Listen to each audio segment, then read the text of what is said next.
Hey there, my name's Amber and I'm 30 years old. Today I want to tell you about how I managed to get revenge on my entitled stepsister. But of course, before I get into how that happened, I need to give you a little backstory. I was an only child to my two very loving parents. However, when I was 10 years old, my father was diagnosed with stage 4 pancreatic cancer, and within a few months, he was gone. It was devastating for my mom and I. I don't even know how we managed to get through the first few months of my dad's passing. The thing is, since my dad knew about this inevitable end, he put all his affairs in order. He gave all of his financial assets to my mom and he left with the house. He wanted my mom to get married again after he passed, and he knew that my mom would be able to have a house of her own after. He wanted me to have a more stable future, so he gave the house to me. The house was set to be given to me the day I turned 18, but Mom was the executor of his will, so we lived in the same house until I turned 15. When I was 15, my mom introduced me to her boyfriend of a year. His name was Charlie, and he was genuinely the sweetest man. He still is. He made my mom happy again, and that was all I needed to see to approve of him. Charlie also had a daughter, and her name was Courtney. Courtney was only 10 when I met her, but she immediately did not like me. I didn't know if I did something to her, but I tried my best to be as nice as possible to her. Mom and Charlie dated for about 2 more years before properly tying the knot. While I was very, very happy for the two of them, Courtney was not. She did not want to be a part of our family and constantly made it known to us. We just figured that she was still not used to her family having broken up, so we gave her all the space and time she needed. I tried my best to be there for her, if not as a sister, then as a friend. But Courtney never budged. She instead made my life a little hellish. She constantly tried to hurt me, either physically or with her words. Anyway, as soon as I turned 18, I moved out and back into the house that my dad had given to me. I attended college and I was doing great. Of course, just because I moved out, it didn't mean that I stopped visiting my mom. Whenever I visited my mom, I made sure to try and connect with Courtney, which was easier because she could no longer torment me since I didn't live with her. Courtney only distanced herself even more from me, so eventually I gave up trying too much. However, during Courtney's senior year in high school, she reached out to me and we began talking. Of course, she reached out to me because she didn't want to keep living with our parents. I offered to let her live with me for a year, and I thought our relationship was going somewhere. And while living with her was not bad, she still kept me at arm's length. The most I got out of her was that she was dating someone that she met in one of her classes. I was just happy that she was letting me in at all. She moved out after a year, and then I barely heard from her. And this is why 3 years later, I was beyond surprised to get a call from her where she asked me to meet her at our local cafe. Of course, I cleared my schedule to meet her. When I got to the cafe, she was already sitting there. "Hi, I'm so glad you could make it." Why wouldn't I? It's been a long time since we saw or even spoke to each other. I know, I've just had a lot going on. I totally get that, but also, we are family still. I mean, you're my sister and I care about you, so I don't see why you should go so long without talking. You're right, we are family and I shouldn't have been so distant. I'll make up for it, I promise. How about you make up for it by telling me about all that's been happening with you? All right, well, for starters, I'm engaged. What? That's amazing. Oh my gosh, are you marrying the same guy you were dating in college? Ryan? Yes. He's the perfect person for me and I can't see myself being with anyone else but him. Oh, I'm so happy you found someone as nice as him. So when's the wedding? We're planning to have it within the next 3 months, but we do have a slight problem. Oh no, what's wrong? Well, we're planning on having a destination wedding. Well, that's wonderful. Where do you plan on having it? We were thinking of flying out to Paris. It's been a dream city for both Ryan and me. We figured there was no place better than that to get married in. That's beautiful. But what's the problem with it? Well, Ryan and I don't have nearly enough money to fund that wedding. We really want to have a big, elaborate wedding to showcase our love and commitment to each other. Oh, no. So what do you want to do about it? I would lend you some money, but I don't think I have enough to help you out. I know you don't have the money for it, but you do have your own house. I know it's your inheritance from your dad and that it holds a lot of meaning to you, but do you think you could sell it? Of course. Wait, really? You have no objections to that? Why would I? Like I said, you're my sister, and that means that I'll do anything to make sure that you're happy. Oh my God, you're amazing. Thank you so much. You have no idea how much this is going to help Brian and me. I'm just glad that I could be of some help to you, although it'll be a while before I can get the house sold and the money in my hands to give you. Do you have any money to pay deposits for all the services you'll need during the wedding? Oh yeah, Ryan and I saved up more than enough for that. We just need the rest of the money, you know. Of course, I'll keep you updated about the whole thing. You really are the best. I already know what you're thinking. I'm insane for agreeing to something like that, but I genuinely wanted to help Courtney. Besides, I guess I was just desperate to create some form of connection with her. And even though I wasn't there every single day, I did watch her grow from a child into adulthood, and I was sentimental about it. The only problem I had with Courtney's request was who I was going to sell my house to. Of course, I could just put my house up for sale, but that would be a long and boring process. I might not even get a buyer for months, and I needed a buyer as quickly as possible. One day, I suddenly remembered who I could contact. During my early 20s, right after I graduated, I worked for a startup company that was headed by a woman named Cheryl. I worked as an accountant, and I was a replacement for the previous accountant of the company.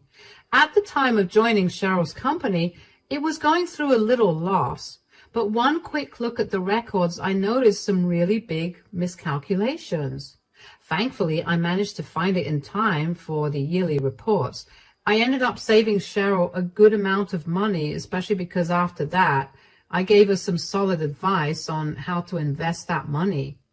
Now, her company was soaring, and she was making almost 7 figures a year. After I helped her out, Cheryl and I ended up becoming pretty good friends.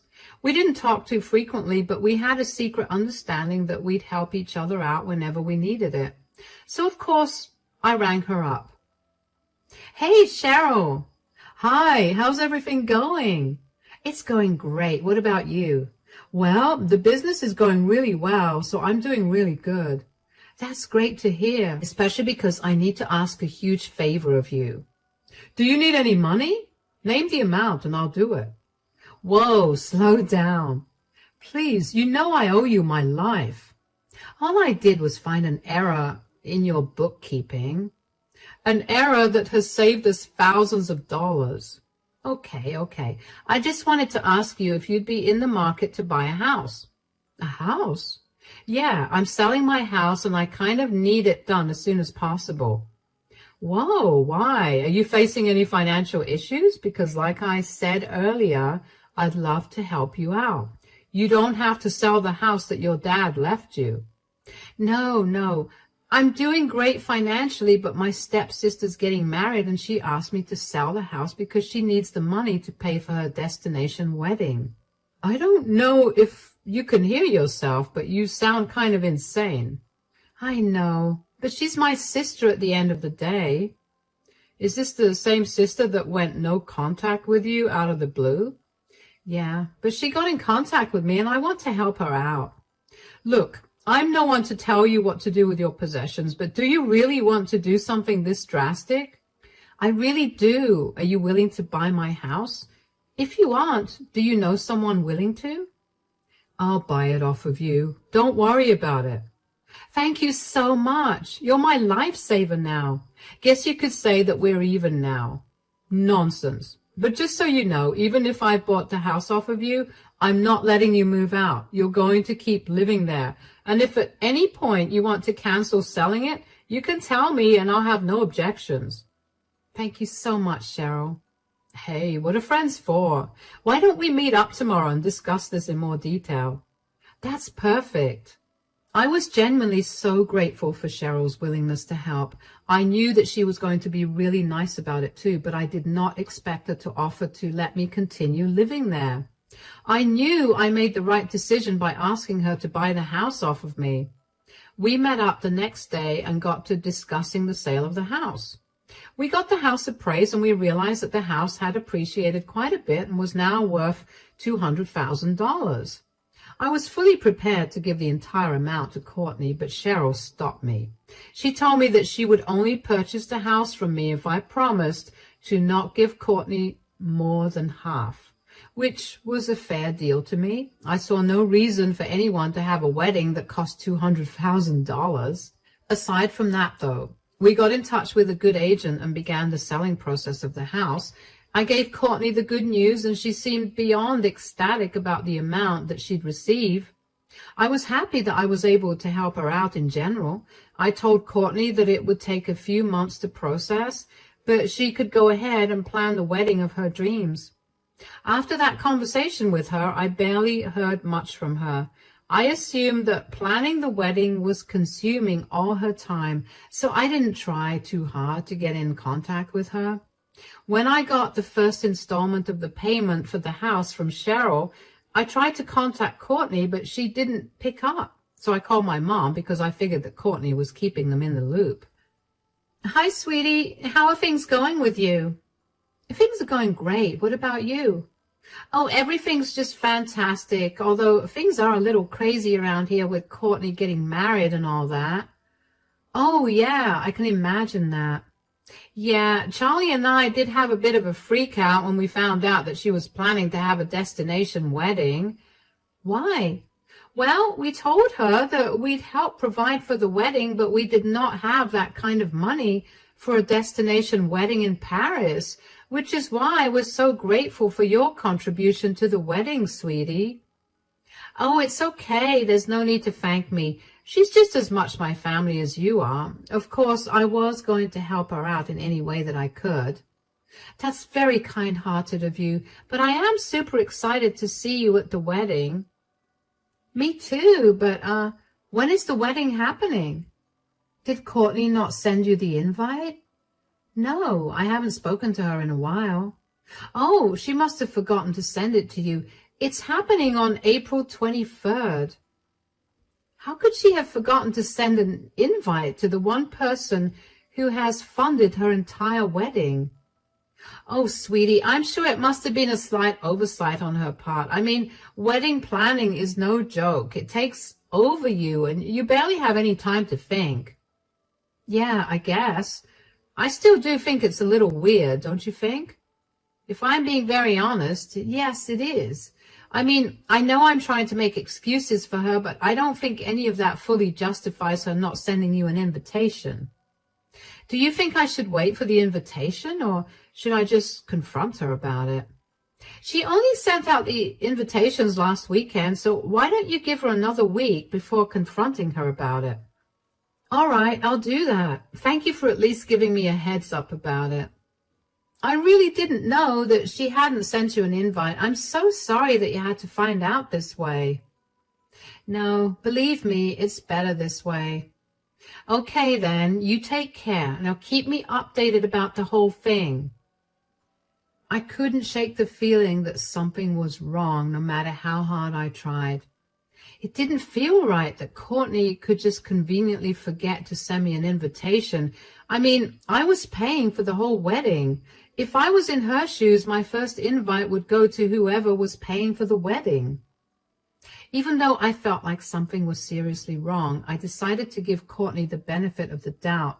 I didn't mention to my mom that I had the first installment of the house's sale just because I didn't want to give Courtney any money until I got an invitation. I knew that I promised to help her out, but I couldn't help but feel like giving her that money would backfire in the worst way possible. So I waited another week. I checked my email religiously every day to make sure I never missed it. Of course, by the end of the week, I hadn't received the email. I called Courtney up and she picked up finally. I guess my mom talked to her, which was why she picked up. Anyway, I tried my best to remain calm and cool so it wouldn't seem like I was desperate for answers. Hey, Courtney. Oh, hey, what's up? Nothing much. How's wedding planning going? Oh gosh, it's so exhausting. Everyone talks about how glorious their weddings are, but no one ever talks about how exhausting it is to have that glorious wedding. Yeah, it must be very stressful. I don't mean to sound rude or anything, but is that why you haven't sent me an invite? What do you mean? Of course not. Oh, then why haven't you sent me an invite? My bad. I've been so swept up with planning this wedding that I completely forgot to tell you. Tell me what? Apologies, but only real family members are invited. Excuse me? Well, you're not my real family, and I just wanted my wedding to have only the closest people there. So let me get this straight. I'm close enough for you to ask me to pay for your wedding, but not close enough to attend the wedding? Oh, come on. Don't be so hurt about it. I couldn't help it, okay? You've never been a part of my life. Yes, because you've actively kept me out of your life. You were the reason we never spoke to each other. I tried to reach out, but you'd ignore me. What do you expect? You're not actually related to me, and you're kind of boring. My mom is invited to your wedding, though. She's not your mother, nor is she your real family. How is that okay? But I'm not invited. Well, your mother is my dad's wife, so it would be awkward not to invite her, but I have no actual obligation to invite you. Wow. There's no need to be hurt. This is just the truth. I'm sorry you can't attend the wedding, but I'll make sure to send you all the pictures, just so you know you feel like you're part of the wedding still. No problem, of course. I would love to see all the pictures. No hard feelings? Absolutely not. I was boiling with rage. I couldn't believe the audacity that Courtney had to not only ask me to pay for her wedding, but also not invite me to it. I spent all my time trying to get closer to her, to develop a better relationship with her, and this is what I got in return for being nice. I was also really hurt by her actions. I was hurt by the way that she so nonchalantly told me that I was not invited. I was hurt that she never considered me her family. I was only something that she could use, and I'm sure I made it easy for her, considering how I was always eager to do anything that she asked of me. Once the hurt subsided, I was back to feeling incredibly angry.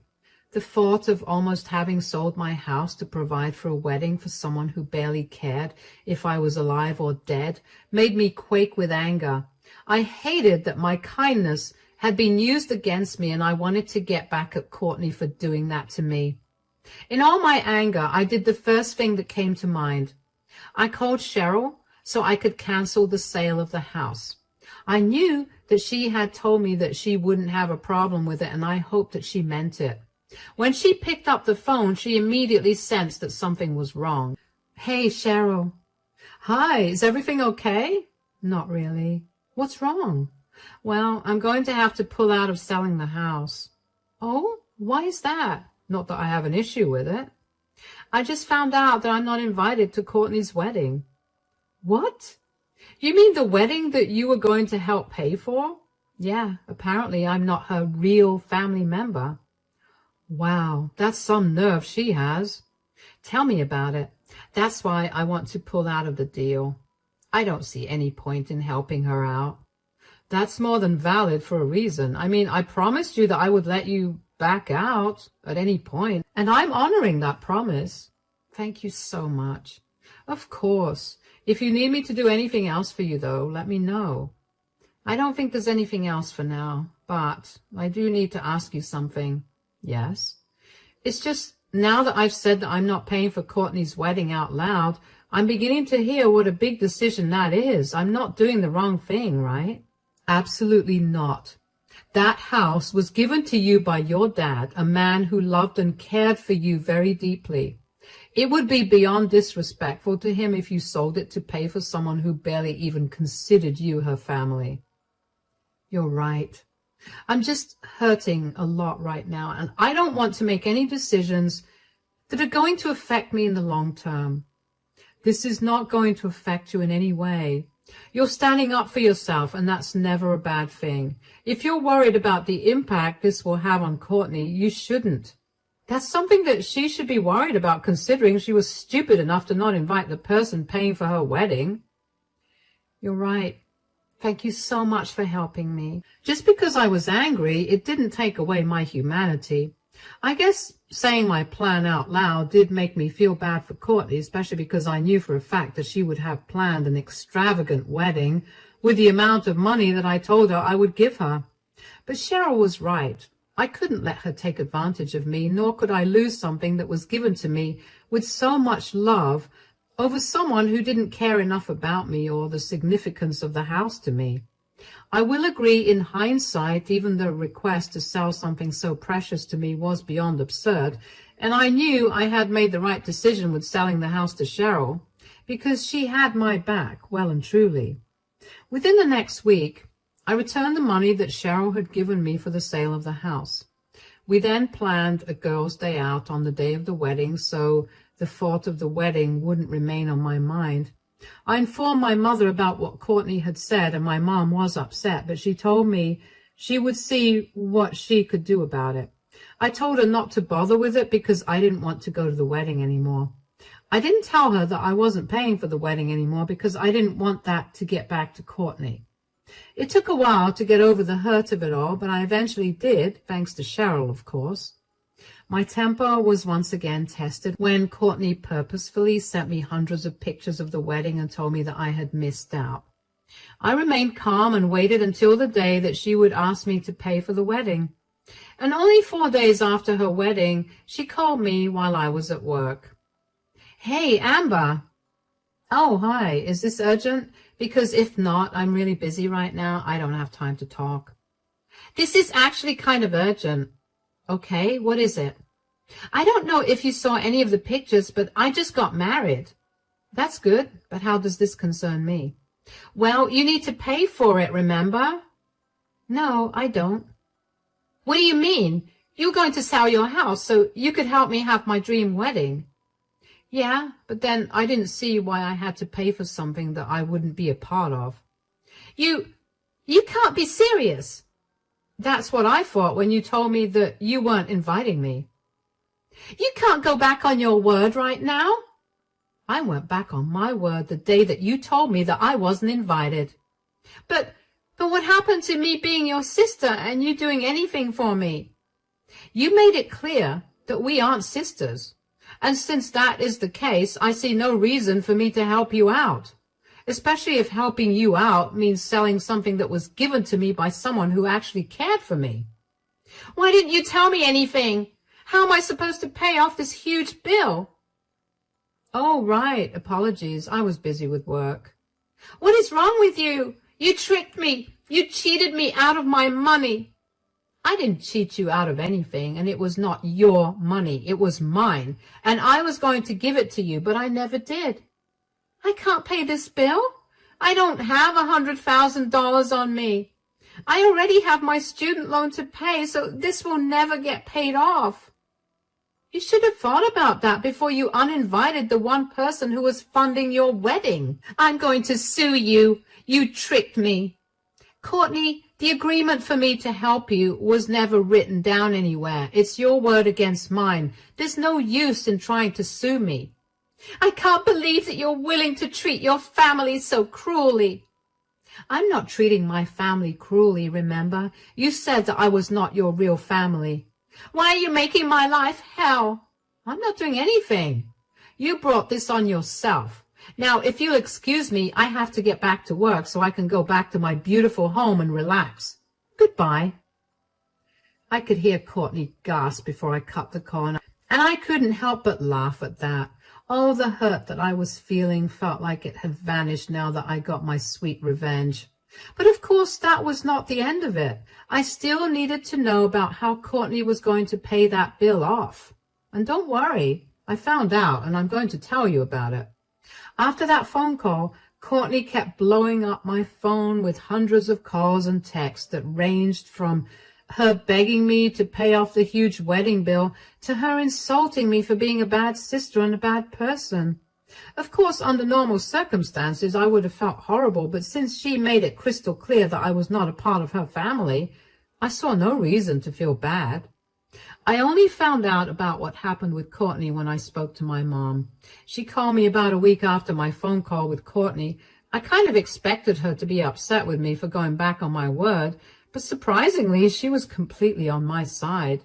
She even told me that she gave Courtney a good piece of her mind for being so rude and selfish towards me. Courtney apparently begged my mom to help her pay off the huge wedding bill, but my mom made it explicitly clear she didn't have that kind of money. At best, my mom could only give her a few $1,000s, but nothing more than that. Courtney's dad, Charlie, also didn't have that kind of money to give her. Courtney's husband and Ryan's family were against the destination wedding from the start and made it explicitly clear that they were not going to pay for it if it came down to them helping out. Not to mention, they too didn't have that kind of money. The only thing that Courtney and Ryan could do was take out a huge loan to finance their wedding. I couldn't help but feel really satisfied with that result. I knew that this was a harsh lesson to teach Courtney, but it was a lesson that she needed to learn. She should know to never treat anyone as rudely as she did, especially not when the person is helping you out. I didn't want to hear any more from Courtney, so I made sure to block her. My mom did give me regular updates, but that stopped because Courtney cut off contact with them since they didn't help her pay for her extravagant wedding. Not that it's a bother to us anyways. I'm just happy that I still have the house that was given to me by my father. I'm living happily, and I can't help but be incredibly grateful that I found out about everything when I did. Life has gone back to normal now, and I hope it stays this way for a long time. Thank you for listening to my story.